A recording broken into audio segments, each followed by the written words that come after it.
Shalom Teens. Shalom. Apa kabarnya di minggu keempat dari bulan Juli ini? Gimana nih yang udah pada masuk sekolah online dong pastinya, tidak bertemu secara langsung. Pastinya semangat dong untuk minggu ini kita kembali memuji, menyembah Tuhan. Amin. Amin. Yuk teman-teman, kita persiapkan hati kita sebelum kita menyembah Tuhan. Tuhan berkati kami Tuhan, pimpinlah kami Tuhan. Setiap jalan kami Tuhan di seumur hidup kami. Berkati kami Tuhan. Amin.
Tuhan pimpin setiap pembicara yang akan membawa Teen Talk ini.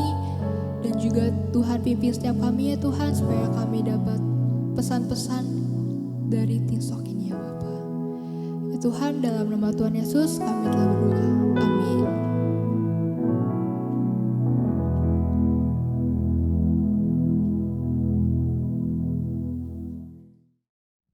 Hai guys, apa Hai. kabarnya? Welcome back to Teen Talk episode 2. Nah, di episode hari ini kita bakal ngebahas toxic friendship. Nah, buat teman-teman, aku bakal kenalin sama narasumber kita dulu. Di sebelah paling ujung, siapa namanya? Hai, aku Christine. Dan aku Ferry. Hai, coba say hi ke penonton semuanya. Hai semuanya. Nah, tadi kan kita udah bilang di episode kali ini kita bakal ngebahas toxic friendship. Nah, menurut Ci Christine sama Ferry, toxic friendship itu apa sih? Toxic friendship itu adalah ketika kita di lingkungan pertemanan kita tuh ngerasa kita tuh jadi pribadi yang gak baik. Terus habitnya juga berubah, misalnya kita dari yang habitnya baik, terus gara-gara kita toxic friendship, kita jadi berubah habitnya jadi gak baik. Terus pas kita ngerasa di lingkungan pertemanan itu tuh kita ngerasa serba salah gitu. Itu menurut aku. Kalau menurut aku sendiri toxic friendship itu pertemanan yang udah gak membangun dan beracun dan harus segera diputusin gitu, harus segera keluar dari hubungan itu. Kalau misalnya contoh pengalaman toxic friendship ada nggak? Ya dari aku dulu ya. Jadi pengalaman aku sendiri sih pernah dalam toxic friendship itu pada saat di sekolah sama teman deket aku juga. Nah jadi ceritanya itu aku sering banget bantu dia saat dia butuh gitu. Sering banget kalau misalnya dia minta bantuan, ya aku karena aku bisa, ya aku bantu. Nah akhirnya pada suatu saat aku mengalami kesusahan dan aku perlu bantuan dia karena aku tahu dia bisa. Dan dia tuh nolak gitu. Tapi aku wajarin kalau masih sekali dua kali. Tapi kayak keseringan dia sering nolak gitu, kayak alasannya yang gak jelas kadang-kadang. Kalau enggak alasannya males lah dan sebagainya. Dan itu baru aku sadar, oh ini orang toxic gitu. Nah dan baru saat itu juga baru sadar aku dalam toxic friendship gitu. Kalau Cici Christine mungkin pengalamannya? Kalau aku pasti kita kan punya geng-gengan tuh kan dari temen dari SMP, dari SMA, kuliah gitu kan. Nah kalau aku sendiri pas aku kuliah kan baru-baru ini kan. Sebenarnya dari SMP, SMA ada sih. Nah di kuliah juga ada. Tapi aku ceritain yang di kampus aja. Di kampus itu jadi aku tuh punya beberapa geng gitu kan. Maksudnya kayak temen belajar yang ini. Terus kalau temen main yang ini, temen ke mall misalnya yang ini gitu kan. Nah di salah satu ini tuh ada misalnya kita geng gitu kan. Kita pas itu toxic adalah pas kita mau dapetin ambis namanya. Kita tuh lagi ambis-ambisnya gitu kan, mahasiswa baru gitu kan. Nah kita mau dapetin nilai yang bagus gitu. Tapi ternyata temen aku itu nggak mau kalau misalnya nilai dia tuh sama kayak kita, maunya tuh yang lebih bagus sendiri gitu. Nah akhirnya pas itu lagi UAS tuh ceritanya. Nah kita tuh dapet bahan belajar gitu kan masing-masing dari berbagai sumber lah. Nah tapi yang sharing tuh cuma aku dan teman-teman aku. Nah dia tuh nggak mau sharing bahan ujian yang dia dapet gitu.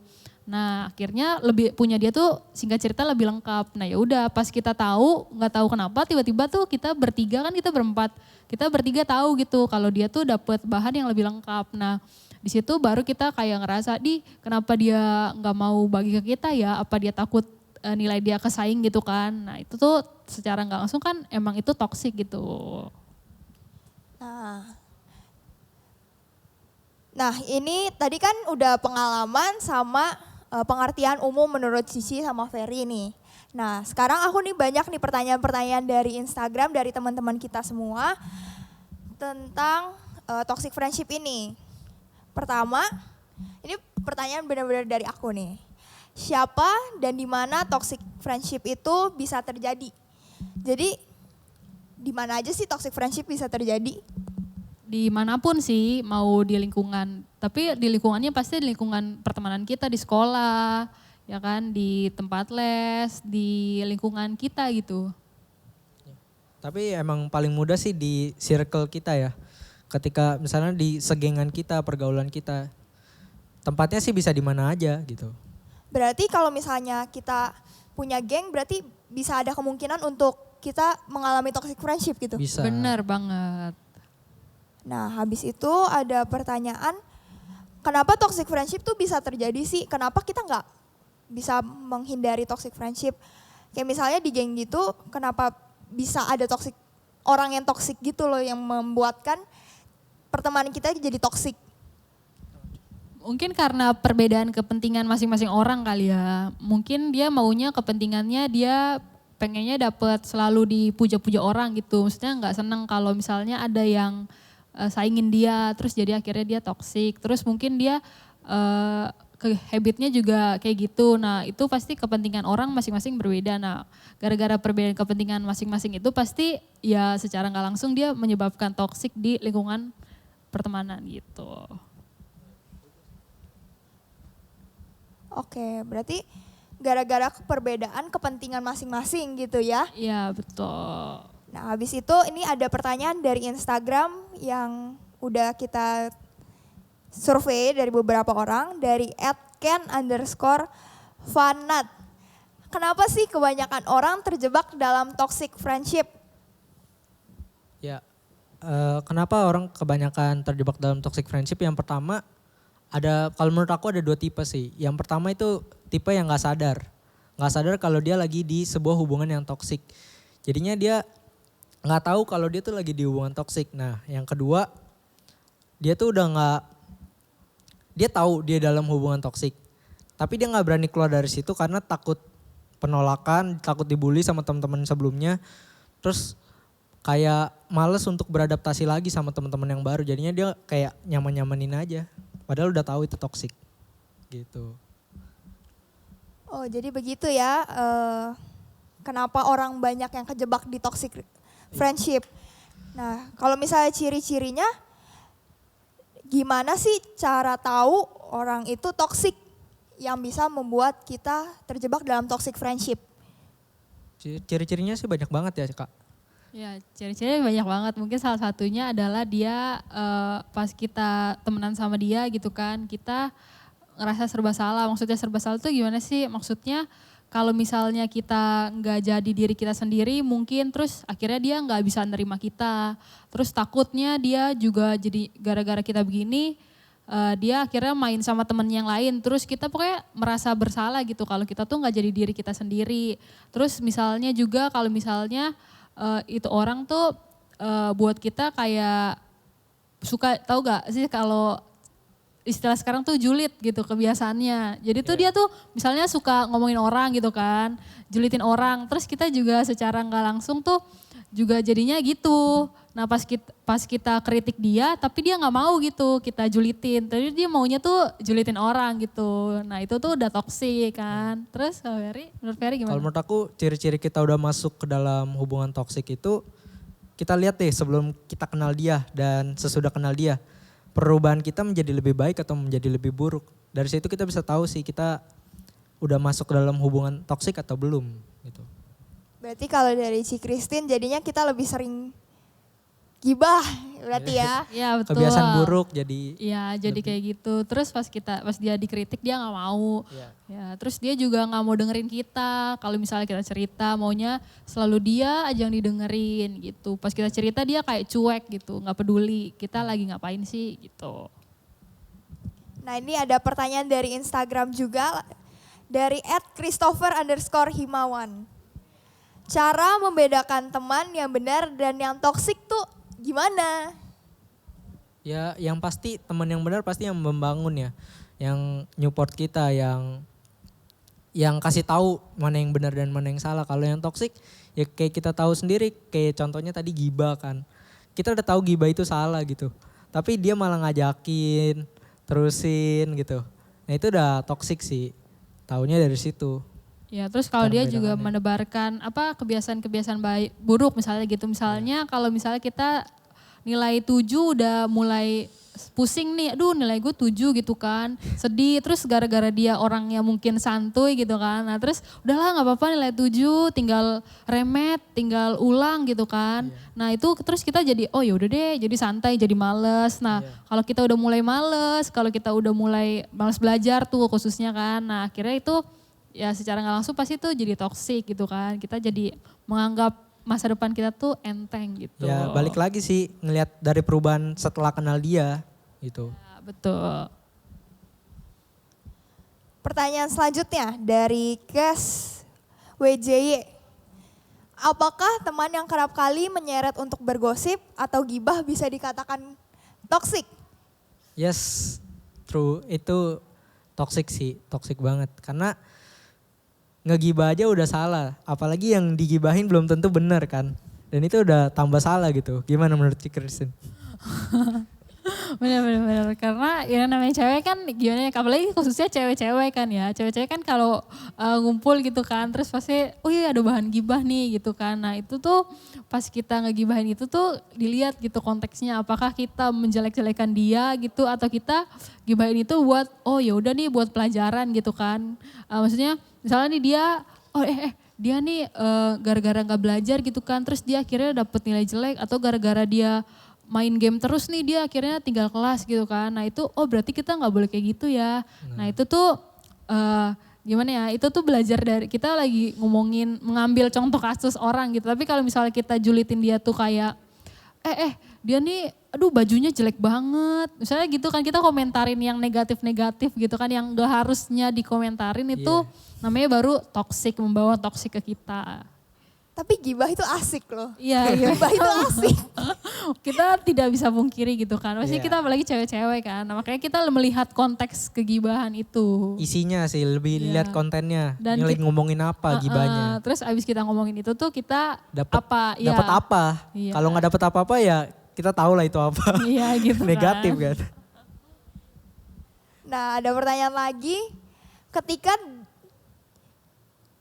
dia merasa pilihan atau seleranya yang paling baik dan tidak bisa berdiskusi. Apakah itu termasuk toksik? Kalau menurut aku sih iya, karena dia udah istilahnya jawaban dia paling benar, keputusan dia paling benar. Terus dia nggak nerima masukan orang lain, artinya dia nggak menghargai pendapat temennya, pendapat siapapun itu gitu. Menganggap bahwa jawabannya itu paling benar, itu udah termasuk egois dan tidak menghargai sih. Bener, kan nggak mau kan dalam satu hubungan pertemanan gitu kan. Kita nggak dihargain keputusannya, bisa ya kan. Pasti kita maunya saling menghargai lah, jadi temen gitu, nah itu. Nah ini ada pertanyaan dari Instagram lagi nih. @Monica Zevanya, A-nya 2. Kalau ada temen yang iri sama kita, itu termasuk toksik apa enggak? Nah kalau misalnya teman yang iri itu kayak pengalaman aku pribadi tergantung. Kalau misalnya irinya itu membuat, misalnya nih aku iri nih sama Jesslyn nih, dia dapet misalnya ranking 1 terus. Nah kalau misalnya aku iri sama Jesslyn terus membuat aku terpacu buat rajin belajar ya kan. Nah itu bagus gitu kan. Tapi kalau misalnya aku iri sama Jesslyn karena misalnya nilainya bagus, terus aku jadi pelit ilmu sama Jesslyn, kalau Jesslyn nanya ke aku, nah itu udah nggak bagus. Ya jadi itu udah mulai toksik. Terus kalau misalnya pokoknya aku nggak suka lah gimana caranya supaya aku buat Jesslyn tuh malas belajar. Aku ajak Jesslyn main terus. Nah itu tuh namanya udah toksik gitu, nggak baik itu berarti. Jadi kalau kita iri kita lihat dulu responnya. Ketika kita iri nih, jadinya kita mau jatuhin dia atau justru gue juga pasti bisa juga kayak dia nih. Bahkan bisa lebih dari dia. Akhirnya jadinya kompetisi gitu, tapi kompetisi secara sehat gitu. Betul. Tergantung orangnya ya. Jadi bagaimana orang itu menyikapi temen yang iri. lebih bagus. Jadi Iya. irinya ke Outputnya arah apa mana gitu gitu kan. ya, outputnya apa. Terus dampak kita kalau misalnya kita masuk ke dalam toxic friendship tuh apa sih? Kayak apa aja yang bakal kita rasain atau apa aja yang bakal kita dapetin? Yang pasti kita bakal lebih capek untuk ngejalanin hubungan seperti itu, lebih tertekan dan itu secara mental ya mungkin ya. Tapi dan secara apa ya, kebiasaan kita jadi menurun juga, yang kebiasaan-kebiasaan baik kita jadi lebih turun, jadi kualitas kita juga menurun gitu loh. Kalau kita berteman dengan orang-orang yang toksik. Kalau menurut aku sih kayak pasti kita jadi ya kebiasaan-kebiasaan jadi buruk, terus pasti jadi kayak Amsal bilang gitu kan, masa depan kita pasti jadi malang. Oh ya. Amsalnya yang Amsal 13 ayat 20 gitu. Siapa yang bergaul dengan orang bijak menjadi bijak, siapa yang bergaul dengan orang bebal menjadi malang gitu. Jadi ketika kita bergaul dengan orang toksik, ya kita tidak bisa pungkiri kalau kita bisa jadi toksik juga gitu loh. Ya betul, karena kan ya hidup kita tuh pasti ke depan kan pasti dipengaruhi lingkungan kita juga kan. Nah kalau misalnya lingkungan kita toksik ya jangan heran kalau nanti suatu hari nanti kita menjadi toksik juga buat orang lain tanpa kita sadar gitu. Bahkan di Alkitab aja udah nyatet ya. Di kalau Amsal aja misalnya- udah bilang gitu kan. Udah dikasih tahu. Peringatan gitu. Kalau kita tuh jangan sampai berteman sama orang yang toksik. Nah, kan kita dari tadi udah ngebahas nih toxic friendship, ciri-cirinya gimana, dampaknya apa. Nah, mungkin teman-teman dari Instagram juga banyak yang mau nanya, cara nanggepin toxic friendship ini gimana sih? Nah, pertanyaan pertama dari Anggita Purnama. Waduh. Gimana caranya kita agar tidak terjerumus dalam toxic friendship? Jadi gimana sih cara mencegahnya? Cara mencegahnya kita harus tahu dulu ciri-ciri toxic friendship itu seperti apa. Nah ketika kita udah tahu orang itu toxic, kalau bisa kita jaga jarak. Jaga jarak atau kayak cukup tahu ya udah dia toxic. Berarti kita jaga jarak gitu. Kita cuma sebatas teman. Tapi kita juga kasih tahu dulu sebelumnya. Kalau misalnya dia tuh toxic, kamu tuh dia dinasehatin aja pelan-pelan. Pasti kalau misalnya dia ngerti kan berubah gitu. Kalau misalnya dia nggak ngerti-ngerti, ya at least kita udah kasih tahu gitu loh. Ya gak sih? Terus kalau tambahan dari aku sih paling pasti kita berteman sama sebanyak-banyaknya orang gitu kan. Sama sebanyak-banyaknya temen. Jangan sampai kita cuma punya satu geng. Boleh kita deket sama satu geng gitu kan. Tapi kalau bisa temenannya diperluas gitu lingkup pertemanannya. Jadi pas kita tahu yang ini toksik nih kita bisa pindah ke. Terus kita tahu nih lingkungan yang ini tuh lebih positif. Nah akhirnya kita mulai pelan-pelan jaga jarak kan, social distancing gitu kan. Nah akhirnya kita pindah ke teman yang satu lagi. Nah di sini tuh kita kan tersebar positif vibes gitu kan. Nah jadinya ya itu ya udah yang toxic ya udah biarin aja gitu. Ya, jadi toxic friend itu kayak virus aja. Disingkirkan Iya, gitu kita ya. udah tahu itu virus, ya udah kita jaga Pelan-pelan jarak menjauh. gitu. Jaga jarak. Jadi kita masih social distancing kayak yang lagi sekarang new Iya, normal. Jadi buat kita- kesehatan kita sendiri. Iya, buat kesehatan hubungan pertemanan kita juga gitu. Oke, pertanyaan selanjutnya, nih banyak nih yang nanya nih. Dari @nadia.a_c. Terus dari @jesaya Kristianto. Ada lagi @mesya_Carmen. Gimana cara nanggepin orang yang toksik ke kita? Apakah kita harus ngapain sih kita kalau misalnya kita udah masuk ke dalam hubungan toksik itu? Kalau misalnya kita kan tadi udah dibilang mesti keluar dari jaga jarak lah istilahnya. Gimana caranya kita pelan-pelan jaga jarak tuh gimana sih? Tadi pertanyaannya yang pertama dulu deh. Oke, yang pertama. Gimana cara nanggepin orang yang toksik ke kita? Kalau menurut aku tanggepinnya ya pertama jangan dibawa baper aja gitu. Jadi kayak balik lagi cukup tahu aja. Ketika udah tahu dia toksik cara nanggepinnya. Ya udah cukup jaga jarak aja. Nggak harus marah-marah gimana-gimana, ya cukup tahu aja gitu. Iya cukup jaga jarak aja terus pindah ke lingkungan yang membuat kita tuh jadi positif gitu. Ke pergaulan yang lebih baik. Yang mau. Betul. Terus kedua pertanyaannya? Pertanyaan kedua, kita harus ngapain kalau misalnya udah masuk ke dalam hubungan toksik itu? Kayak tadi ya, mesti jaga jarak, mesti social distancing. Kalau enggak pindah ke yang lebih positif gitu ya.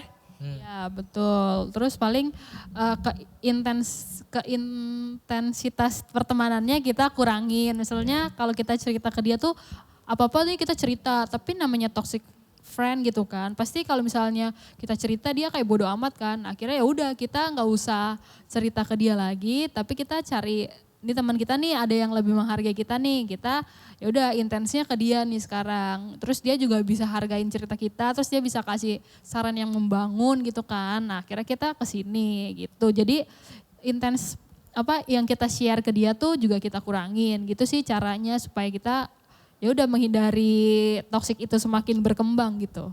Iya. Nah, berarti ya mesti pokoknya jaga jarak dah ya. Iya. Biar kayak new normal Lebih baik sekarang. mencegah daripada mengobati. Ya, gitu. benar. Betul. Habis itu pertanyaan selanjutnya dari @Deborah FVV.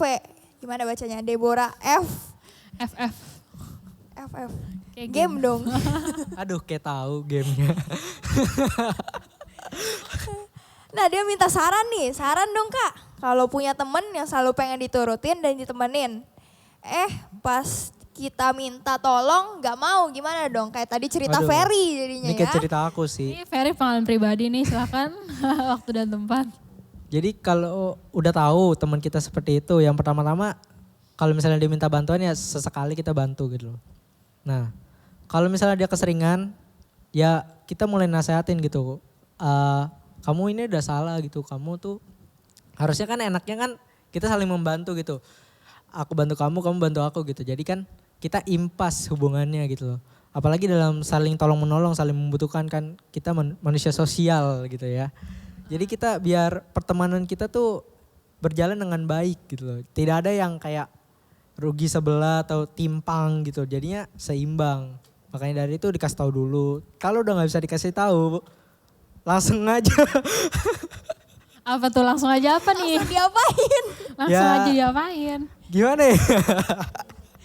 Langsung ditendang kah atau Langsung langsung? di-cut atau langsung di Udah langsung, blacklist? Oh, langsung di-cut. Oh. udah saya ngomong gini aja. Wah berarti kakak hitung-hitungan nih gitu dong. Oh enggak dong. Oh. Kan kita gini loh. Intinya kita pertemanan. Yang enak kan kita saling bantu gitu ya. Kamu bantu aku, kamu bantu kamu. Aku bantu kamu. Kamu bantu aku. Pusing jadinya ya kamu. Nah, Terus? ketika kita udah saling membantu, kan jadi pusing. Oh mungkin gini maksudnya Ferry biar aku lengkapin. Jadi kan namanya kita mengasihi teman, pasti kita teman sama dia pasti karena kita mulai mengasihi dia lah ya, jadi sahabat gitu kan. Teman kita kemana-mana bareng ke WC aja izin sama guru berdua gitu kan, gak mau ke WC sendiri. Nah pasti kan kalau misalnya kita teman kan pasti kita maunya tuh pasti kita give gitu kan, memberi ya gak sih. Kita kasih waktu, kasih perhatian gitu kan. Kalau dia susah juga pasti kita maunya karena kita mengasihi dia pasti kita maunya bantu gitu kan.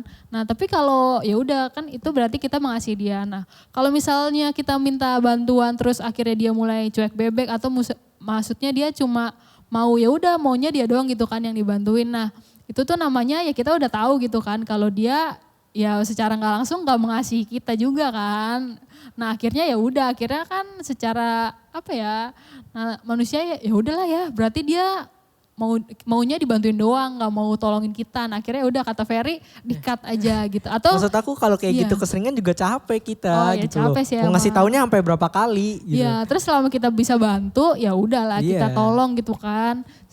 Ya udah kita tolong nih, misalnya dia pengen apa ya, Fer pinjemin goceng dong duit gue ketinggalan di rumah nih misalnya Ya. gitu kan. Nah ya udah kira selama Ferry bisa bantu aku ya udah bantu. Tapi kalau udah keseringan dan dia masih nggak berubah udah kita tegur ya Iya, kan udah kata ditegur Ferry. mau sampai Ya berapa udah, kali. ya udahlah cuekin aja gitu, ya udah cut Iya. gitu.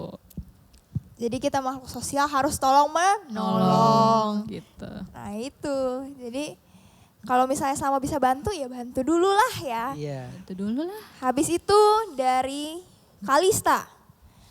Apa yang harus dilakukan kalau kita berada dalam toxic friendship? Namun tidak bisa keluar nih karena selalu bersama dia gara-gara sekelas kalau nggak satu geng. Itu gimana tuh? Kalau aku sih ya tetap bakal temenan. Cuma apa tuh level pertemanannya jadi menurun aja, jadi dari sahabatan jadi kayak aku tuh cuma anggap dia tuh jadi temen main aja gitu, nggak bisa share yang lebih gitu, tapi tetap ditemenin dan gak mungkin dimusuhin gitu kan. Kita paling tegur dia, terus kita mulai jaga jarak kan yang tadi dibahas gitu kan, mulai kemana-mana kalau harus bareng ya mulai membiasakan diri gitu kan, belajar membiasakan diri ya, belajar nggak bareng-bareng sama dia gitu, supaya terbiasa. Itu namanya jaga jarak kan pasti membiasakan hal yang baru juga dong. Awalnya kita kemana-mana sama dia gitu kan, karena kita tahu dia udah mulai nggak baik buat kita, kitanya aja sendiri yang mulai jaga jarak dari kitanya sih. Karena kalau dari dia kan pasti mungkin dia nggak sadar nih dia toksik. Nah akhirnya karena kita udah mulai sadar, kita yang jaga jarak. Ya mau nggak mau terus kita harus mulai cari pertemanan baru sih, cari teman sebanyak-banyaknya gitu, jangan sama dia lagi. Jadi balik lagi sih ke kita kalau misalnya gitu. Menurut aku. Nah, kalau menurut aku di sini kan dia nggak punya pilihan gitu, nggak bisa keluar karena satu pertemanan. Kalau menurut aku yang intinya kamu harus punya pendirian yang tetap gitu. Jangan sampai kamu kan udah tahu kan, sadar kalau itu lingkungan toksik. Jangan sampai kamu kebawa. Jadi kamu harus tetap berpendirian teguh gitu. Sesuai dengan apa yang kamu pegang. Misalnya jangan karena kamu bergaul dengan orang yang toksik, kamu jadi toksik gitu loh. Yang penting apa yang kamu pegang gitu loh, pegangan kamu gitu loh. Malah dia yang harus ikutin kebiasaan kita berarti iya, ya. Kalau berarti kita bisa ngubah dia itu lebih bagus. Jadi influencer kita di tengah-tengah pergaulan yang toksik. Iya benar-benar bisa juga. Oke, jadi kita mesti jadi terang gitu ya Iya, di teman-teman kita yang mungkin toksik gitu. Benar-benar. Kita harus bener yang banget. untoxic gitu ya. Habis itu pertanyaan selanjutnya dari @Amanta Fedora. Wah, kayak kenal nih orangnya. Kayak Kenal. kenal. Ya. Misalnya kita punya teman toksik nih. Kan kita mesti jauhin dong. Kan tadi udah dibilang ya mesti jauhin. Jaga jarak gitu. Tapi ada cara lain gak sih kayak selain menjauhkan mereka? Apakah kita bisa ngerubah orang itu biar nggak toksik? Kalau emang bisa, itu tuh gimana sih caranya? Itu kan sulit tuh ya, ngubah orang sulit banget. Jadi kira-kira gimana sih? Ya ngerubah orang itu kan proses, nggak mungkin langsung. Kita nggak bisa nuntut juga kayak lo harus berubah dan sebagainya. Tapi kita lewat apa yang kita katakan sih, lewat apa yang kita lakukan itu mencerminkan siapa kita. Nah dari situ mungkin dia bisa tahu orangnya tuh Ferry tuh kayak gini misalnya, Cik Christine tuh kayak gini ya, kayaknya beda banget sama teman-teman yang lain gitu, dan dia bisa nyaman sama kita. Jadinya untuk ngerubah orang kamu kamu harus punya pendirian dulu, dan jangan sampai kamu yang mau ngubah malah kamu diubah sama mereka di lingkungan toksik itu. Jadi pendirian yang teguh terus, dan lewat apa yang kamu lakukan, lewat apa yang kamu katakan itu kan sedikit demi sedikit kamu sebarin hal-hal yang baik di hubungan seperti itu. Ya lama-lama kayak yang namanya batu dari besar gitu dikasih air terus menerus, lama-lama batu itu jadi kecil. Sama kayak kalau kita di pertemanan kita tahu pertemanan kita udah toksik, tapi kita mau coba untuk gue mau jadi yang berbeda nih, gue mau jadi influencer di tengah-tengah pergaulan gue yang seperti ini ya share ya kepositifan yang kamu punya gitu loh. Kalau menurut aku. Paling gitu sama aku sih, paling dari pengalaman pribadi aku gitu kan. Ya, orang tuh jadi aku lihat satu teman gitu kan, dia tuh toksik gitu kan. Maksudnya bukan toksik sih, maksudnya dia punya kebiasaan yang namanya dia itu gak mau dikasih tahu sama orang lain, tapi dia punya tuh kritik orang gitu. Nah satu ketika gitu kan pas dia dikritik orang gitu, nah dia cerita sama aku, dia tuh gak terima. Ngapain sih ini orang komentarin hidup gue gitu kan, kayak dia paling bener aja gitu kan. Nah terus lah bukannya lu juga pernah komentarin hidup dia gitu kan. Terus lagi pula menurut aku apa yang dikasih tahu dia tuh nggak salah gitu kan. Misalnya jangan makan pakai tangan kiri misalnya itu kan, ya kan nggak salah gitu kan, itu buat kebaikan dia sendiri. Tapi ternyata dia dia nggak terima, tetap nggak terima gitu gimana pun caranya. Dia tuh nggak mau dikasih tahu orang kecuali orang yang dia pilih. Misalnya cuma boleh Jesslyn nih yang kasih tahu aku Christine nggak boleh misalnya gitu. Nah itu kan namanya dia toksik kan, dia mempunyai kebiasaan buruk di pertemanan gitu kan. Nah itu tuh nggak baik. Nah sampai sekarang setelah dibilangin, dijauhin gitu kan, akhirnya ya kayak tadi aku mencoba menularkan hal-hal yang positif ke dia gitu kan. Aku tetap berprinsip ya walaupun dia kayak gitu, walaupun aku temenan sama dia, ya aku nggak boleh kayak gitu. Nah tapi somehow gitu kan tidak bisa juga memaksakan dia untuk berubah karena sulit sekali merubah orang gitu kan. Tapi selama dia, karena kita mengasihi dia dan karena kita temennya gitu kan, tahu dia nggak baik, ya udahlah kita harus satu-satunya cara ya kita terus tegur dia sih, terus-terusan gitu sampai akhirnya kalau misal menasihati, memberitahu gitu, mengarahkan, mendoakan kalau perlu. Nah kalau misalnya sampai ya udah sampai dia nggak berubah pun ya jangan sampai, ya kita tetap temenan tapi mungkin tetap temenan tapi mungkin jangan sering-sering main bareng kali ya, jaga jarak juga gitu. Soalnya takut juga ya pergaulan yang gitu kan, pergaulan yang buruk merusak kebiasaan yang baik. Nah takutnya kebiasaan kita juga secara nggak sadar gitu tiba-tiba ikutan jadi kayak dia gitu. Jadi kita mesti punya pendirian ya, biar nggak jadi ikutan toksik. Kalau misalnya kita mau tetap temenan sama orang itu. Betul betul. Nah, mungkin itu aja pertanyaan dari teman-teman dari Instagram semua. Nah, mungkin banyak juga ya. banyak ya. Tidak Banyak terasa ya banget. sudah malam. Belum ya? Belum. Kita ngobrol-ngobrol sudah lama nampaknya. Nah, ayatnya dari, ini aku ada ayat untuk kalian pegangan berhubungan dengan toxic friendship ini.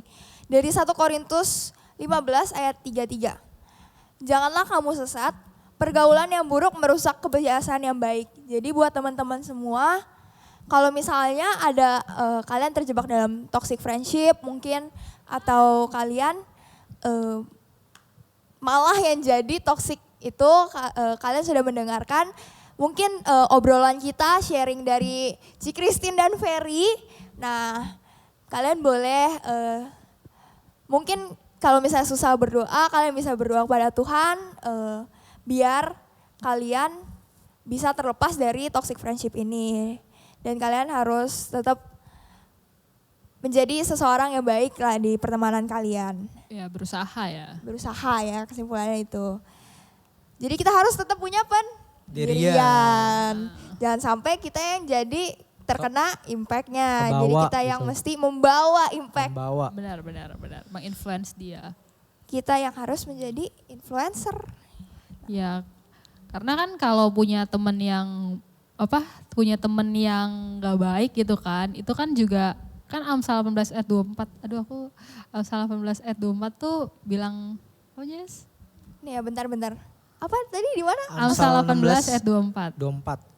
Amsal 18 ayat 24. Iya.